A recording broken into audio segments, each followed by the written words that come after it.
जय श्री राम, जय बागेश्वर धाम। अरे खत्ती नहीं, रुक जाओ रुक जाओ। हाँ तुम बोलो। जी मैं राजस्थान से हूँ। आपने मेरे शादी करवाई थी अभी 8 मार्च को 2024 कन्या विवाह में। अरे रुक तो जा माता, बहुत ज्यादा रुक तो जा। मैं आपसे मिल नहीं सकती क्या गुरु?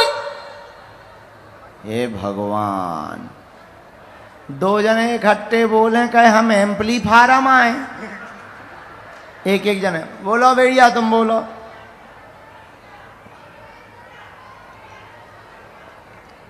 बोलो क्या हो गया माइक को? तरफ एक बच्ची बोल रही थी कोई 8 मार्च को कन्या विवाह वाला कुछ विषय बोल रही थी, पुलिस वालों ने आने नहीं दिया। तुम हो बिटिया? कौन है वो? फिर बीच में माइक बंद हो गया था। कौन है वो बच्ची? तुम हो? आ जाओ बेटा, आ जाओ। आ जाने दो जरा उसको, सिक्योरिटी वाले उस बच्ची को आने देना जिसका विवाह बागेश्वर धाम से हुआ था। उस बेटी को आने दो, हमें अभी ध्यान आ गया शायद ये वही बिटिया। हाँ, कन्या विवाह वाली बेटी। कोई और आया साथ में? दामाद आया क्या? अरे अकेली आई, कोई और आया? आ जाने दो।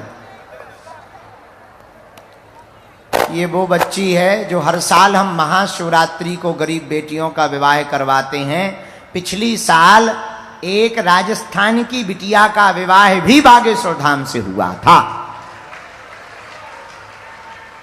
इस साल 26 फरवरी 2025 को 251 बेटियों का विवाह करवाया जाएगा। चलो अगला माइक दो तब तक।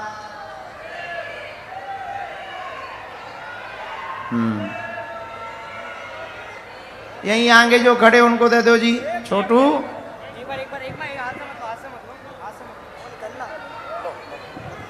जय श्री राम।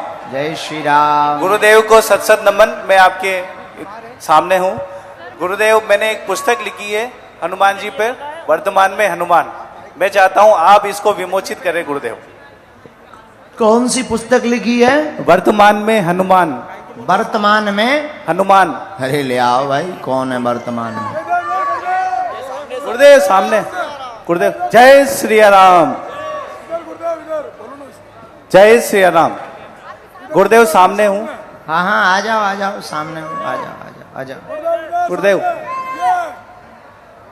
आ जाओ भाई। माइक क्यों बंद हो गया? हाँ, जय श्री राम। गुरुवर, आपके चरणों में कोटि कोटि नमन।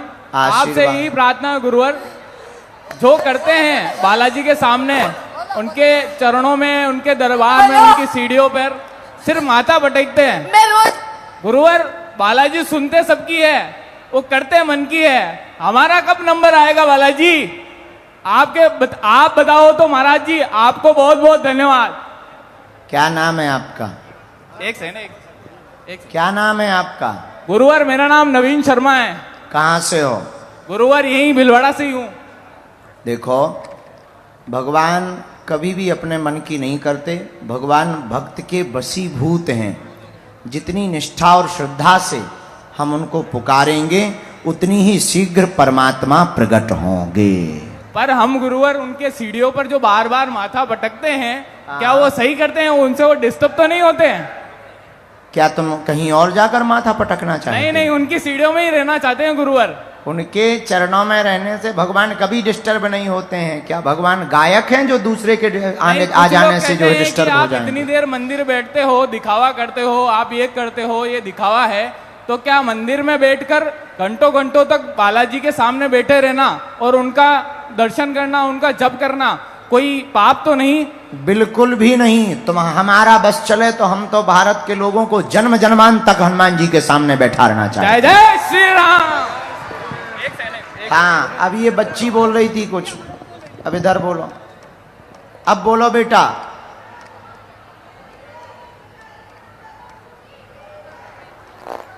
हेलो। हाँ हेलो। मैं शनिवार मंगलवार को रोज बालाजी के मंदिर जाती थी, पर फोन में देखा कि 108 राम की माला पे अकवे के पत्ते पे लिख के बालाजी को चढ़ाते हैं तो बालाजी प्रसन्न होते हैं। पर मेरे को है ना, जाके वहाँ पे जो महाराज थे उन्होंने मेरे को चढ़ाने नहीं दिया। तो मैंने एक बाहर पत्थर था उसी पे चढ़ा के आ गई। क्या मेरे बालाजी को मेरी माला पसंद नहीं आई क्या? सुनो, बहुत अच्छा प्रश्न है, ताली बजाओ इनके लिए। रोना बंद करो। सुनो माता, और मैं किसी घर पे भी आके मंदिर बहुत में रोई। सुन तो ले जगत जननी काली माता, किसी भी मंदिर में मंदिर के जो आचार्य पुजारी हैं प्रायः उनकी आज्ञा के द्वारा ही सेवा करनी चाहिए।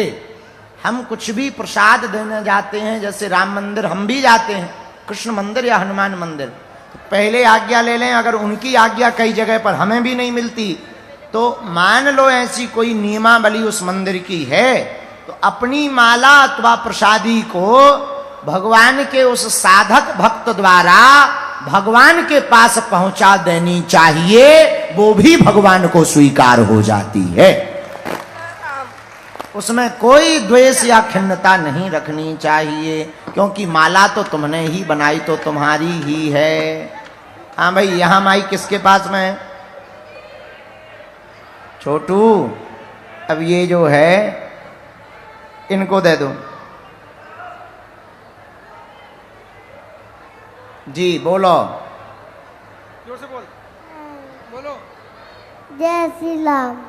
जय श्री राम। क्या नाम है तुम्हारा? आलो। आलू? आरव। अच्छा, आरव नाम है। गुरुदेव ये मोबाइल बहुत देखता है। क्या करता है? ये मोबाइल बहुत देखता है। हेलो, क्या गजब की बीमारी लेके आए हैं। अब बेटा, हम तुम्हारे लड़का के पीछे लग करके उसका मोबाइल छुड़वाएं क्या? सुनो, वर्तमान में मोबाइल सबसे बड़ी बीमारी हो गई है। बच्चों को महाआदत हो गई है। रील से आदमी 2-2, 3-3 घंटे नहीं निकल पा रहा है। बच्चों को मोबाइल की आदत से छुड़वाने के लिए एक ही सर्वोत्तम उपाय है, जिसको करना चाहिए, उनको अलग अलग एक्टिविटी में फंसा देना चाहिए। कभी खेल में, खेल के द्वारा ज्ञानवर्धक सूक्तियों में, ज्ञानवर्धक प्रवचनों में, अथवा खेल खेल में फलों के नाम कैसे जाने, ऐसे खिलौनों को बच्चों के सामने रख देना चाहिए। उससे मोबाइल बच्चों का छूट जाएगा। लाल हनुमान, विप्र हनुमान, व्यास हनुमान, पंचमुखी हनुमान, वृद्ध हनुमान और 7वां एकादश मुखी हनुमान। अब 8वां और अंतिम कौन? भक्त हनुमान। कौन भक्त? जो राम दरबार में हाथ जोड़े हुए राम जी की सेवा में बैठे, इनको कहेंगे दास हनुमान। बाल हनुमान, लाल हनुमान, व्यास हनुमान, दास हनुमान। पंचमुखी हनुमान, एकादश मुखी हनुमान, वृद्ध हनुमान, ये 8 रूपों में हनुमान जी के अद्भुत दर्शन हैं। जो अष्ट सिद्धियों को पाना चाहता, वो इन 8 रूपों के अगर दर्शन करे, तो हनुमान जी की अष्ट सिद्धियों की कृपा हो जाती है।